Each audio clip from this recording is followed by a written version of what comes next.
한 해 한 해 이 나이가 들어감에 따라서 그 참 좋은 점이 참 많습니다.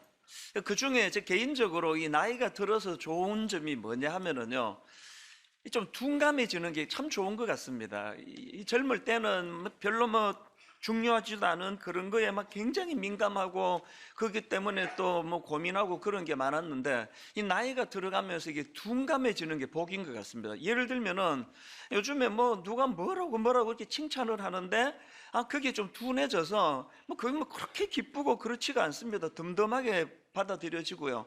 또 그런가 하면은 반대로 막 누가 그렇게 그냥 못된 말로 괴롭히고 모함을 하고 악플을 달고 그러는데도 옛날 같으면 많이 아팠을 것 같은 게 굉장히 덤덤해지는 걸 느낍니다.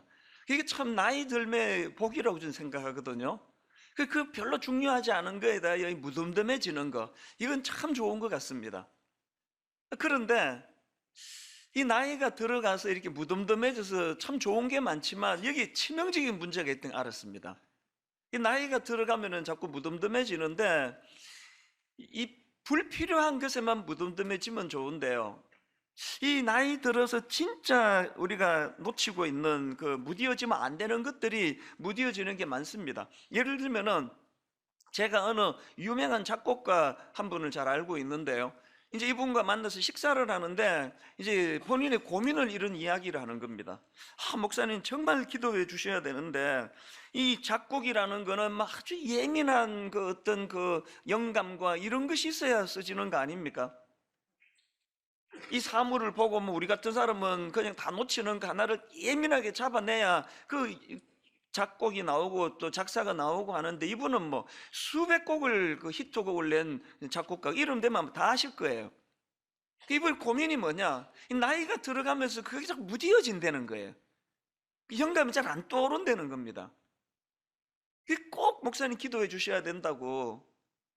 저도 매주일 설교를 준비하는 입장에서 그게 너무 공감이 되는 겁니다. 개척하고 40대 그때는 여러 가지 어설픈 것도 많았지만 성경을 읽으면 불꽃이 튀었거든요. 그 말씀 준비가 나오고 이런 게 많았는데, 요즘에는 불꽃이 잘 안 튑니다. 그래서 설교 준비하는데 한 2배 이상 정성을 들여야 겨우 유지가 되는 것 같아요.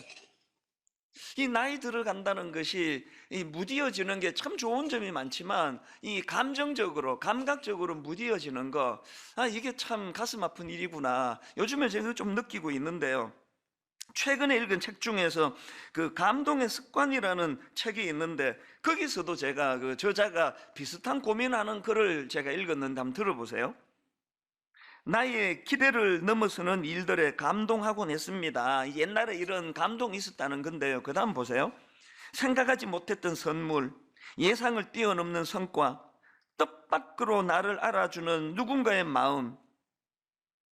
그런데 그런 일들의 반복은 오히려 감동으로부터 나를 멀어지게 만들었습니다. 나이가 들어가고 예전보다 조금 더 많은 것을 가지게 되면서 그렇게 서서히 감동으로부터 멀어졌습니다. 예전에 나를 감탄케 했던 그 많은 일들이 이제는 무료한 일상처럼 스쳐 지나갑니다. 이게 딱 제 얘기 아닙니까? 그 중고등학교 다닐 때 그 선생님이 무슨 떡볶이 한 그릇만 사줘도 그 감격, 지금도요. 중학교 2학년 때 우리 주일학교 분반 공부하던 선생님이 그때 대학생이셨어요. 이분이 우리 그 설날인가 추석인가 우리 데리고 가서 007 영화를 보여줬는데, 그 감격은, 내용은 기억이 하나도 안 나는데 우리 선생님이 영화 보여주셨다. 이게 지금까지 그게 저에게 감동으로 잊혀지지가 않거든요. 그 영화 한 프로 보여주는 것이 평생에 잊혀지지 않을 만큼 감동으로 다가왔던 그 시절이 있었다는 겁니다. 그러면서 이분이 예전에 자기가 경험했던 소소한 그 일상의 감동들의 순간들을 쭉 열거했는데 너무 공감이 되는 걸 제가 경험했습니다. 내용이 이렇습니다. 좋아하는 작가의 신작 소설을 사들고 책상에 앉았을 때 그 가슴 설레이면서 소설책을 펼치던 그 감동은 저도 기억이 납니다. 또 그 다음에 기차 시간표를 보며 여행의 계획을 세우던 20살의 여름, 무심히 올려다본 하늘에서 비행기가 낮게 지나가던 순간, 생각지도 않았던 친구에게서 전화가 걸려온 봄날 오후, 비 내리던 날, 할 일 없이 따뜻한 방에 들어앉아 마셨던 커피 한 잔, 정오하던 누군가를 용서했을 때, 눈물로 밤을 지새운 어느 새벽에 느껴지던 바람, 너무 공감이 되는 겁니다. 그 고등학생 시절, 대학생 시절에 그 추운 그 냉방에 연탄 떼는 집이니까 뭐 얼마나 우풍이 심하고 추웠습니까? 그렇게 긴 겨울을 보내고 봄에 뺨을 지나가는 봄바람의 기억, 지금도 잊혀지지가 않거든요. 일상의 소소한 감격, 기쁨, 이걸 지금 다 잃고 사는 거예요. 겨울도 겨울 같지가 않고 뭐 차 몰고 다니고 이러니까 뭐 추위를 느껴야 뭐 그 봄을 기다리긴 하죠. 진짜 중요한 거를 지금 우리가 놓치고 잃고 산다, 그런 생각을 하게 만드는 그런 시간들이 제게 있었습니다. 그 저자가 최근에 책을 한 권 더 냈는데요, 책 제목이 설렘의 습관이에요. 근데 여러분, 그 책을 소개하는 글에 보니까요, 이렇게 돼 있더라고요. 두근대면 무죄, 설레지 않으면 유죄. 저는 이거 원래 구호로 삼기로 했습니다. 두근대면 무죄, 설레지 않으면 유죄. 똑같이 뭐 예배 드리러 지금 뭐 그냥 다닥다닥 이렇게 앉아 있지만요, 여기 어떤 분들은 너무너무 설레는 마음으로 예배를 드리고 있는 분이 누군지 저는 알거든요. 무죄. 아무런 설렘도 기대감도 없고 그냥 앉아 있으면 그거 유죄. 두근대면 무죄, 설레지 않으면 유죄. 이런 생각을 하다가 이제 문득 떠오른 인물이 다윗 왕인데요, 특히 오늘 본문에서 춤을 추며 기뻐하는 그 감성이 살아 막 펄떡펄떡거리는 다윗 왕의 모습을 보면서 너무 부러운 거예요. 오늘 본문의 배경이 이렇습니다. 이제 다윗이 왕으로 등극한 후에 오래 방치해 두었던 언약궤를 이제 다윗성으로 가져오기로 결심합니다. 그리고 우여곡절 끝에 이제 드디어 언약궤가 들어오는데, 그 과정에서 다윗이 보인 모습이 그거 아닙니까? 사무엘하 6장 14절 본문입니다. 다윗이 여호와 앞에서 힘을 다하여 춤을 추는데, 그때 다윗이 배 에봇을 입었더라. 여러분, 여기에요, 힘을 다하여 춤을 추는 데가 이것만으로도 우리말로는 표현이 부족합니다. 이 원문 그대로 직역하면은 온 힘을 다하여예요. 막 쥐어 짜듯이 온 힘을 다하여 그렇게 지금 막 왕의 차면이고 뭐고 막 미친 듯이 춤을 추고 있는 다윗의 모습입니다. 얼마나 그 모습이 부러운지, 여러분 막 너무 기쁠 때 이게 내 의지대로 안 되는 기쁨을 표할 때 또 이런 순간 있지 않습니까? 이대로 그냥 죽었으면 좋겠다, 이대로. 저도 내 생애에 한 서너 번 있었습니다, 그랬던 때가. 이렇게 하다 그냥 죽으면 좋겠다, 더 이상 바라는 게 없다. 여러분, 지난 한 해 동안에 그런 순간이 몇 번 있었습니까? 체면이고 뭐고 회사에서 젊은 직원이 보거나 말거나 말로도 할 수 없는 기쁨을 표현하고 그렇게 이대로 죽었으면 좋겠다, 그런 기쁨의 감격을 표현한 적이 작년에 몇 번 있었습니까? 한 번도 없었으면 유죄, 그 무기징역감이에요. 이걸 회복하자는, 이걸. 15절에도 보니까 다윗과 온 이스라엘 족속이 즐거이 환호하며 나팔을 불며 여호와의 궤를 메고 오니라. 저는 분당 우리 교회가 온 교회 공동체적으로 기쁨에 겨워 엿새 내내 세상에서 어둡고 우울하고 그 겨우겨우 버텨내며 살다가 주일만 기다리다가 주일에 모여 공동체적으로 기뻐 춤을 추고 감격하고 감사하고, 이런 2020년이 되기를 주님 이름으로 축원합니다. 정말 그렇게 됐으면 좋겠어요. 이런 의미에서 여러분, 우리는요, 세상이 좋아져서 내가 행복해지는 일은 없습니다. 살아봐서 아시잖아요. 더 복잡해질 거예요. 세상이 달라져서 내가 행복해질 거라는 기대는 다 버리시고요, 세상이 어떻든 관계없이 나는 주님 안에서 이 기쁨을 회복하리라. 이런 의미에서 이제 2020년 저는 올 한 해에 품어야 될 세 가지 목표를 공동체적으로 좀 나누기를 원하는데요, 여러분, 우리가 품어야 될 목표, 첫 번째 목표가 이 감탄을 회복하자는 겁니다. 오늘 본문을 보시면서 아마 이런 생각을 하실 수 있을 겁니다. 이스라엘 백성들 입장에서 언약교회는 하나님의 임재의 상징인데, 그렇게 오래 방치되었던 그 언약교회가 이제 다윗성으로 들어오는데 당연히 그렇게 춤추고 기뻐해야지, 그거 뭐 당연한 거 아닌가? 이런 생각을 하신다면요, 바로 본문에 등장하는 다윗의 아내 미갈을 보시면 그게 오산이라는 걸 아실 수 있습니다. 그 안에 미갈의 반응을 보세요. 16절, 여호와의 교회가 다윗성으로 들어올 때에 사울의 딸 미갈이 창으로 내다보다가, 이 지금 창으로 내다보다가 지금 뭘 표현하는 겁니까? 그 기쁨의 그 무리에게서 격리가 돼 있다는 거 아닙니까? 창으로 보다가 똑같이 예배를 드리는데요, 옆에 어떤 분은 손수건을 꺼내서 눈물을 흘리며 감격으로 드리는데, 어떤 분은 어이구 참 그 울 일도 없는데 왜 울지 이 사람은? 그게 격리가 돼 있는 거예요. 격리가. 이 창으로 보다가, 그 창으로 예배 드리는 분이 계세요. 그 다음도 보십시오. 사울의 딸 미갈이 창으로 내다보다가 다윗 왕이 여호와 앞에서 뛰놀며 춤추는 것을 보고 심중에 그를 업신여기니라. 그래서 원래 제가 오늘 설교 제목을요, 웃음과 비웃음으로 잡았어요. 원래는 비웃음과 웃음, 글자 한자 차이인데요, 이건 뭐 상상할 수 없는 차이 아닙니까? 여러분은 지난 한 해 동안에 감격에 겨운 어린아이와 같은 그런 웃음이 많았습니까? 미갈과 같은 비웃음이 많았습니까?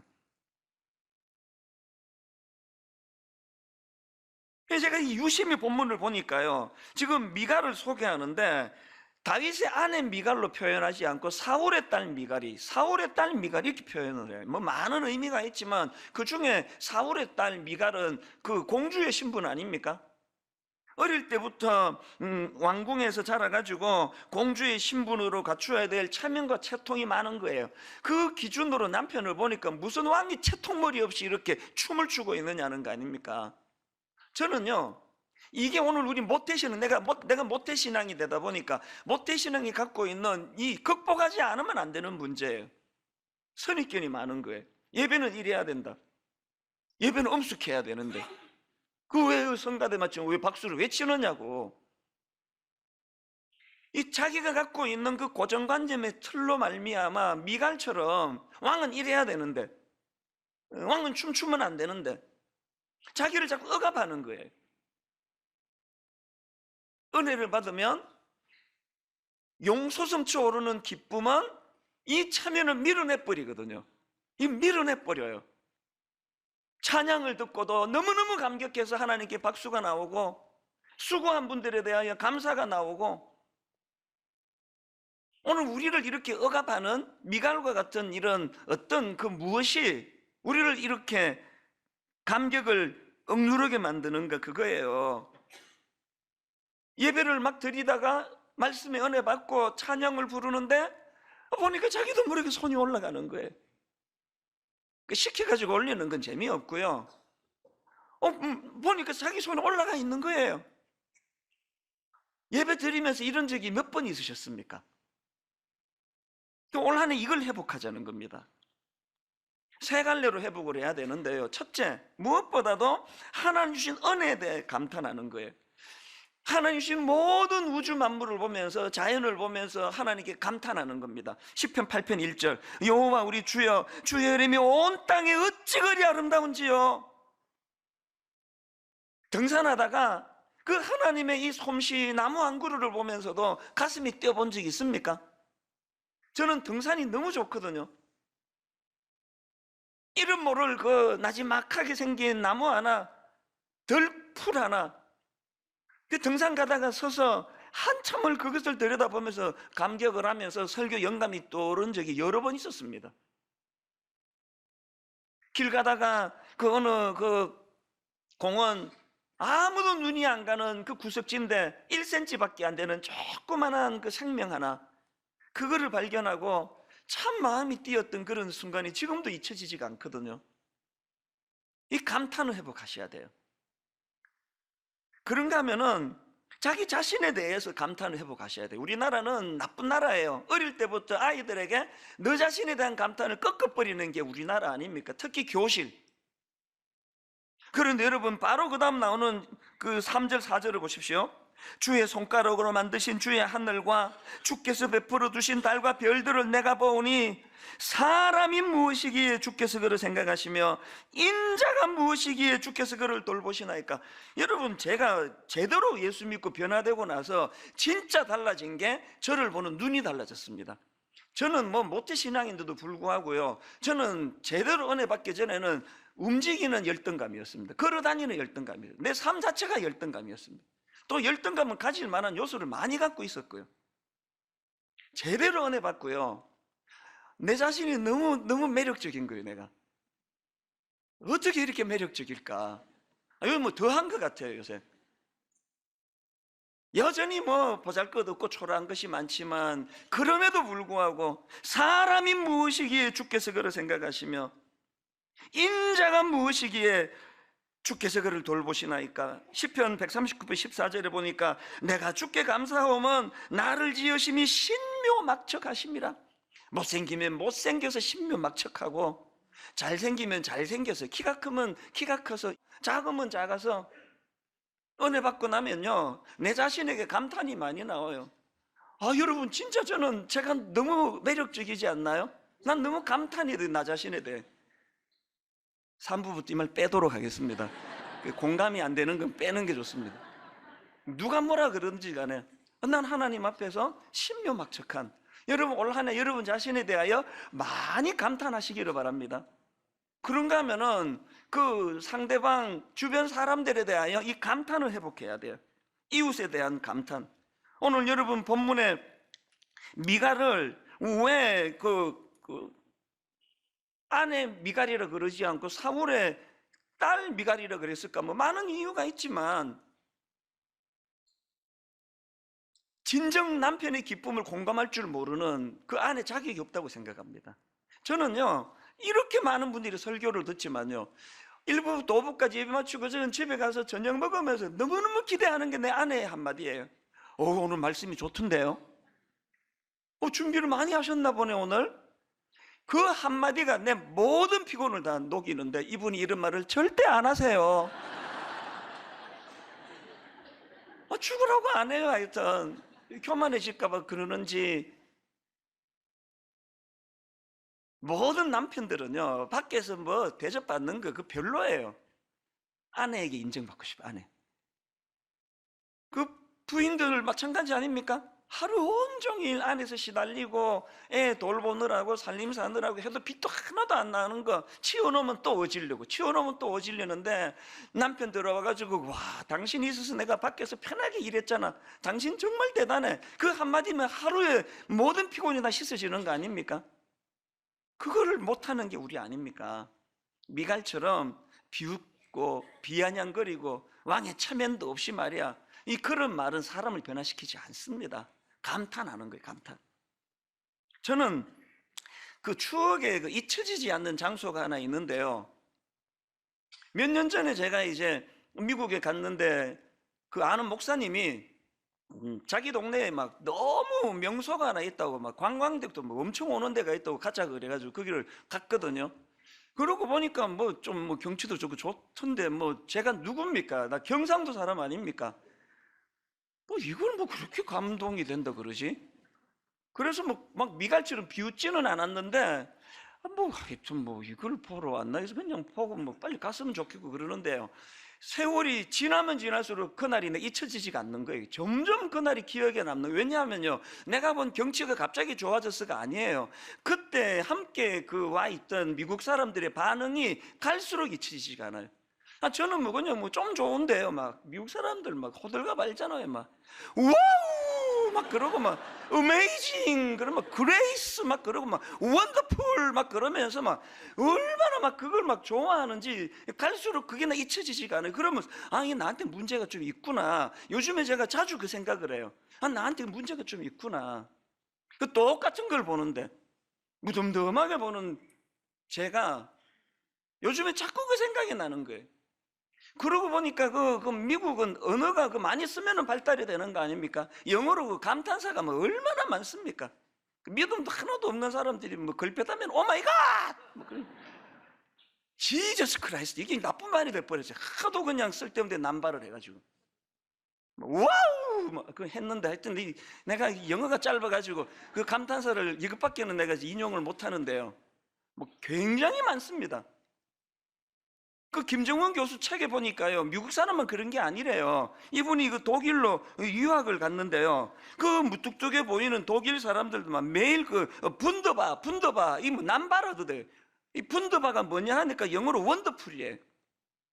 그 음식에 뭐 주문해가지고 식당에 음식이 나오면 분더바 그 외에도 막 그런 감탄사를 연발하면서 음식을 받더라는 거예요. 우리가 그렇게 싫어하는 일본 사람들한테 전 이거 배워야 된다고 생각합니다. 일본 사람도 감탄사가 엄청 많답니다. 작은 일에도 이렇게 감사합니다, 막 분더바 같은 이런 그 일본 말은 내가 모르니까 인용을 못 하겠지만요. 저는 지금까지 한국 식당 가가지고 설렁탕 나오는 보고 분더바 이러면서 밥 먹는 사람 본 적이 없어요.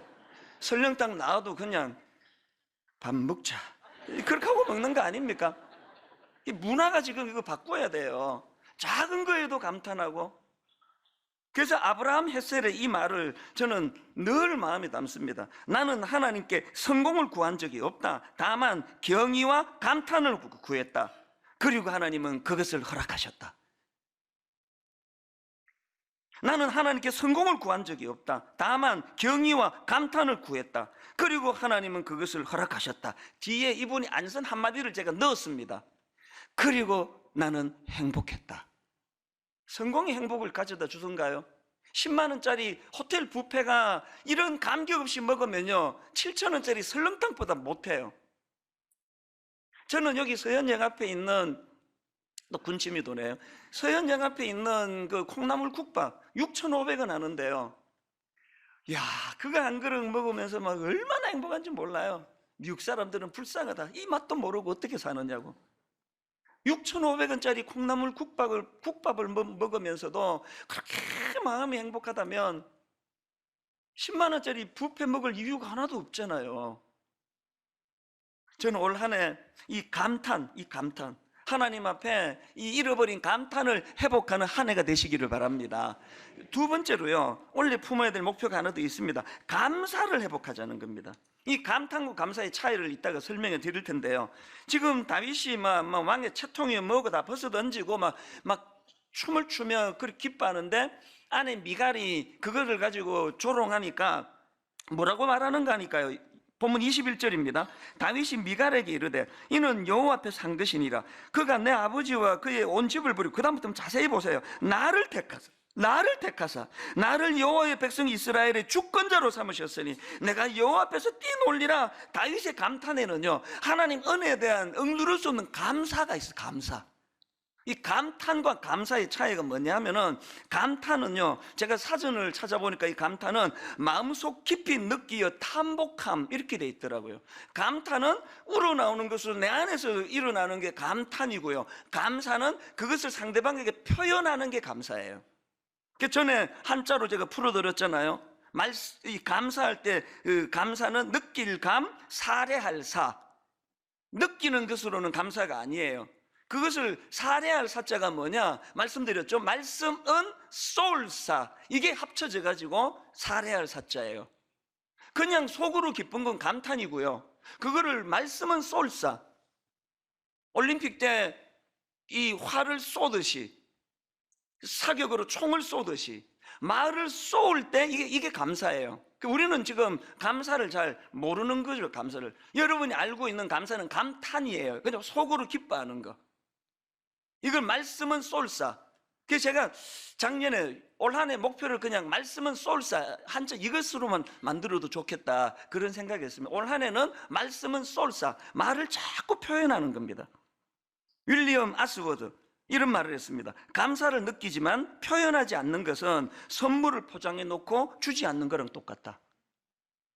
선물 포장해 놓으면 무슨 소용입니까? 지난 연말에요, 우리 교회 그 젊은 부목사가 저한테 이제 온라인으로 그 아이스크림을 교환하는 선물을 보내왔어요. 저희 교회는 담임 목사가 부교역자한테 선물하는 거 금지되어 있거든요. 그래서 제가 그 받자마자 이런 답을 보냈습니다. 고마운데 다음부터 이러지 마라. 나중에 담임 목사 되고 여유 생기면 그때 마음껏 선물해라. 다음부터 하지 마라. 이 젊은 목사는 뭐 어지간한 말에는 지금까지 다 알겠습니다, 순종하겠습니다 그러는데 바로 반발의 글이 왔어요. 이렇게 왔습니다. 아닙니다 목사님. 느낌표. 단호하게 아닙니다 목사님. 감은 쏘아야 한다고 목사님께 배웠습니다. 부교역자들에게 부담 주고 싶지 않아 선물 절대 못하게 하시는 목사님의 정신과 의도는 잘 압니다.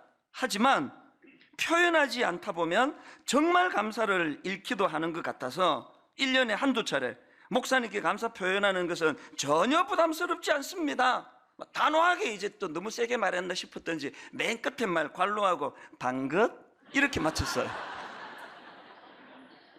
제가 이 교역자의 글을 읽어보고 맞다, 내 생각을 바꿨어요. 법 바꾸기로 했습니다. 이제 우리 교회 모든 부교역자들은 매년 담임 목사한테 선물을 하시기 바랍니다. 단 10,000원 이하로. 10,000원 이상은 접수를 안 받습니다. 제가 우리 교회 출신 목사님이 잘못 가르쳤다는 걸 알게 된 거예요. 여러분, 그 아이스크림 인터넷으로 구입할 수 있는 아이스크림 쿠폰 교환권 하나가 이게 뭐 몇십만 원 해서 의미가 아니고요. 말씀은 소울사거든요.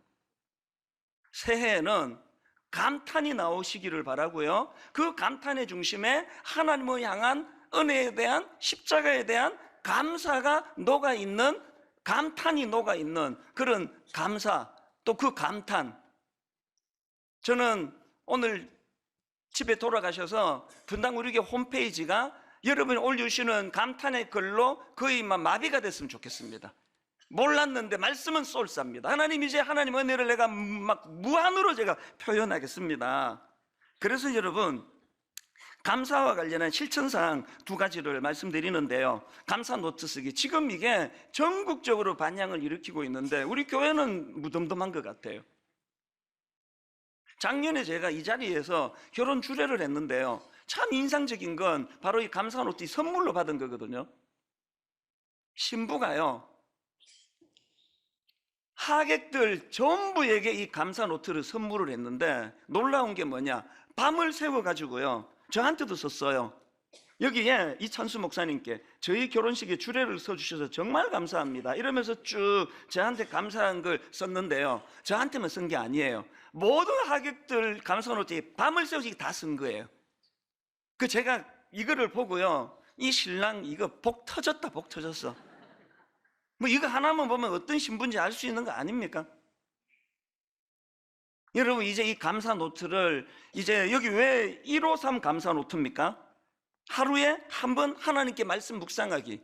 그 다음 2번째가 5가지 감사 제목 적기. 뭔지 아시겠죠? 감사 제목 적기 전에 하나님의 말씀을 바탕으로 감사하자는 거예요.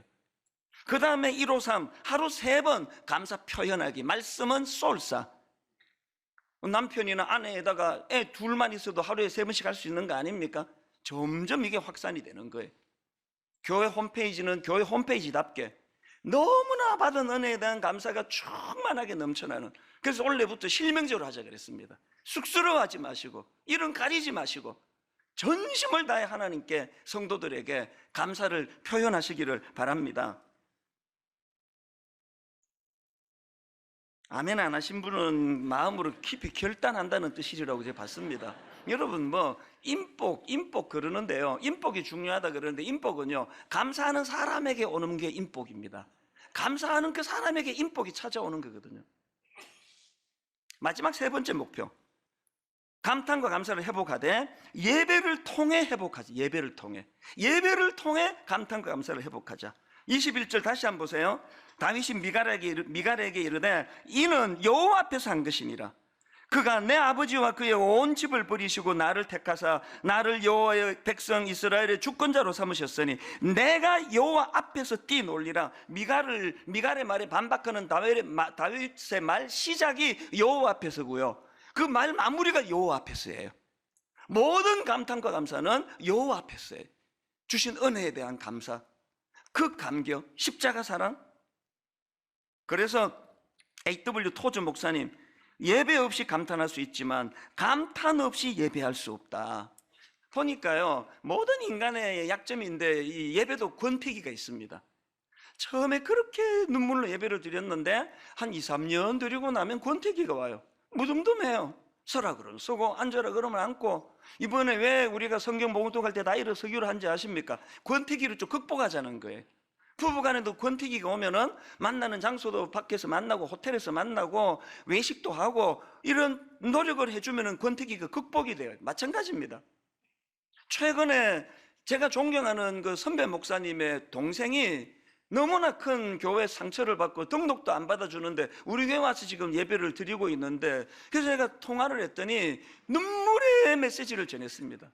매 예배 때마다 자기는요, 목사님 저는 53년 내가 신앙생활 했지만 예배는 설교 듣는 거로 생각했는데 나머지는 예배가 진짜 돼도 그냥 뭐 건성건성했는데 하나님께서 이 교회에 딱 앉자마자 영광송, 임예송에서부터 눈물을 주시는데요, 가슴이 터질 것 같더라는 거예요. 그 맨 처음에 예배 시작할 때 나를 통하여 나의 입술을 인하여 주의 이름을 높임 받으소서, 지가 가시는 분들은 진짜 큰 걸 읽고 있습니다. 그래서 여러분, 우리가 예배의 권태를 극복하기 위해서 이제 성경 봉독할 때마다 자리에서 일어서는데요, 일어설 때마다 뭐 서라니까 서지 그게 아니고요, 느헤미야 8장 5절 6절의 정신을 꼭 기억하시기를 바랍니다. 에스라가 모든 백성 위에 서서 그들 목전에 책을 펴니 책을 펼 때에 모든 백성이 일어서니라. 에스라가 위대하신 하나님 여호와로 송축하며 모든 백성이 손을 들고 아멘 아멘 하고 응답하고 몸을 굽혀 얼굴을 땅에 대고 여호와께 경배하니라. 이 감격으로 자리에서 일어나 말씀을 함께 읽어 내려가시면 하나님이 더 큰 은혜 주실 줄로 믿습니다. 두 번째, 성경책 가져다니기 운동이에요. 2020년부터 여러분, 저는요 너무나 교회가 과잉 친절을 해가지고 이제 곧 당분간 화면으로 성경 봉독을 안 올릴 생각이에요. 과잉 친절하고 있는 겁니다. 그럼 잠깐 볼 건데, 잠깐 볼 건데가 아니라 군인은 전쟁을 안 치르더라도 총은 들고 가야 되는 거예요. 성경책 가지고 다니기, 저는 예전이 너무 그리워요. 지금보다 숫자도 훨씬 적을 텐데 성경 봉독할 때 제 귀에 누에고치가 그 뽕잎을 빨아 갉아먹는 소리, 난 이 소리가 너무 좋아요. 전 성도들이, 왜 소리 이렇게 작게 나지? 나 이때가 그리워요. 그래서 이제 곧 화면으로 안 띄워줄 거예요. 그리고 띄워줬다 안 띄워줬다 할 거예요. 성경 봉독도 또 성경 봉독할 때 서는 것도요, 이게 또 뭐 한 1년만 지나면 이게 또 습관이 돼요. 그래서 썼다 안 썼다 할 거예요. 모든 초점은 그냥 그 강아지 종땡 치면 저절로 침이 흐르는 것 같은 예배는 곤란합니다. 하나하나에 내가 의미를 담고 거기에 의식을 담고. 결론으로 저는 이 말씀을 드리고 싶은데요, 최근에 제가 그 TV를 보다가 보니까 그 뉴키즈 온 더 블락이라는, 이게 이제 유재석 씨가 이제 진행을 하는 건데요, 막 길 가다가 아무나 만나면 이제 인터뷰하고 퀴즈 내가지고 맞추면 그 자리에서 막 현금 100만 원을 주는 그런 프로그램이라서 분당 오는 날마다 기다리고 있습니다. 그래서 그분 스승이다가 한번 나도 출연해야지 그러고 있는데요, 어느 프로에서 내가 눈물 흘린 프로가 있습니다. 서울에 그 양원초등학교라고요, 할머니 할아버지들 한글 가르쳐 주는 학교가 있어요. 거기에 뭐 평균 연령이 뭐 80대 70대 80대, 거기에 어떤 부부 할아버지 할머니 인터뷰하는데 내가 눈물을 흘렸어요. 할아버지는요 너무 집안이 어려워가지고 초등학교 1학년 들어갔다가 학교를 그만뒀고 그게 학력 전부예요. 그 할머니는 제 기억으로 학교 문턱에도 안 가보신 분이에요. 두 분 다 글자를 못 읽으시는 거예요. 늦게 이제 그 양원초등학교에서 한글을 배워 가시는데요, 이분 인터뷰하다가 몇 가지 점에서 내가 울었습니다. 몇 번을 또 봤어요, 인터넷으로. 그 할머니가 12살 되던 해에 지방에서 살다가 서울로 와 식모살이를 하는데요, 그 주인이 악랄한 사람. 세상에 그 어린애 12살짜리 그 연탄 떼는 그 돈 아까워가지고 냉방에다 재우는 거예요. 밤새 추워서 떠는 겁니다. 그리고 밥을요, 지들은 따뜻하게 해가지고 먹고 애한테는 그 명태 대가리 넣고 그 보리 넣고 그 보리 울먹울먹하면서 개도 이렇게 먹이지 않을 거라고. 그렇게 명태 대가리 넣고 보리 넣고 끓여가지고 개죽처럼 해가지고 먹이고, 그 주인 여자는 이상한 여자예요. 부부 싸움만 하고 나면은 뾰족한 구두로 이 어린애 발등을 찍는 거예요. 계속. 그래서 이분이 마음에 응어리가 져 있는 거예요. 너무 그 상처가 12살 때 기억이. 그 유재석 씨도 막 화가 나가지고요. 이게 지금 그 사람 보고 있을지 모르니까 화면을 똑바로 보면서 그 사람한테 한마디 하시라고. 그랬더니 이분이, 그 할머니가 주저주저 하면서 화면을 보면서 이런 이야기를 하는 겁니다. 아줌마, 어느 곳에 계실지 모르지만 지금 제 얼굴을 보면 아줌마는 저를 알지 몰라요. 그러나 그때 아주머니가 내게 행했던 것은 아실 것입니다. 그리고 한참을 머뭇거리다가 하고 싶은 말을 그 다음에 이렇게 하는 겁니다. 아줌마, 편안한 마음으로 잘하고 사십시오. 우리도 잘하고 살겠습니다. 안녕히 계세요. 여기 내 눈물이 터진 거예요. 평생의 한을 준 그 사람인데 끝끝내 그 사람을 용서하고 축복하는 말로 마무리를 하는 거. 거기서 내가 눈물이 터졌고요. 그리고 비록 지금까지 글자도 못 읽는, 학교 근처도 안 가본 분이지만 박사님보다 나아요. 지혜를 알아요. 행복이 뭔지 알아요. 부부간에 얼마나 표현을 많이 하는지 손을 꼭 붙잡고, 마지막에 이제 그 블록 같은 걸로, 이제 그때가 한글날이에요. 기역, 니은, 이거 모음 자음을 가지고 너무나 아름다운 그 사랑하는 그 글자를 써보라 그랬더니 남편은요, 박묘순 아내 이름을 썼어요. 그 할머니는 거기다가 길게 한참 걸렸어요. 글자를 배워가니까 길게 이렇게 썼습니다. 사랑하는 우리 신랑, 너무너무 사랑해요. 행복하게 삽시다. 말끝마다 우리 신랑, 우리 신랑, 우리 신랑 만나서 내가 이렇게 됐다고. 석사, 박사 학위 있으면 뭐합니까? 행복의 비결도 모르고 사는데. 여러분, 이 세 가지, 올 한 해는 감탄, 들꽃 하나를 보고도 감탄이 나올 수만 있다면, 그런가 하면 그것을 이루는 은혜에 대한 감사, 예배를 통해 이 감탄과 감사 회복하기,